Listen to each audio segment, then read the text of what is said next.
In today's video, I'm going to teach you how to create a desktop shortcut for a file or folder stored in Google Drive. This is a great way to quickly access important documents or projects without needing to navigate through your entire drive each time. So let's dive in and make your desktop a little more functional. First, you'll want to locate the file or folder within your Google Drive that you want a shortcut to. Once you've found it, hover over the item and give it a right-click.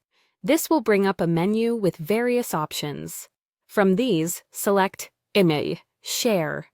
You might already be familiar with this option if you've shared files with colleagues or friends before. After clicking Share, a new window will pop up. This window gives you multiple sharing options, but what you're interested in today is the option to Copy Link, which you'll see in the top right corner. Go ahead and click that. Once the link is copied to your clipboard, minimize your browser so you can see your desktop. On your desktop, right-click in any open space. A menu will appear, bringing us to the step of creating a new shortcut. Hover over New, and you'll see more options open up in the side menu. Look for Shortcut here and give it a click. You'll now see a window prompting you to enter the location of the item for which you're creating the shortcut. This is where you paste the link you just copied. Simply right-click in the location field and select Paste, or press Ctrl+V on your keyboard if you prefer shortcuts.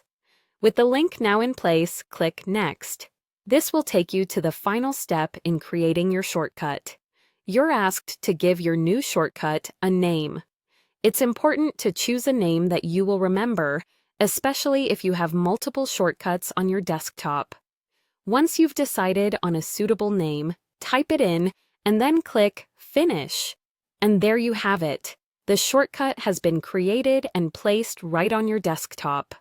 This small icon acts as a direct line to your file or folder in Google Drive.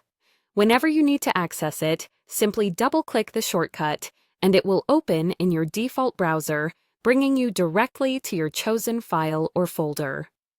I hope this walkthrough made the process easy to understand and follow.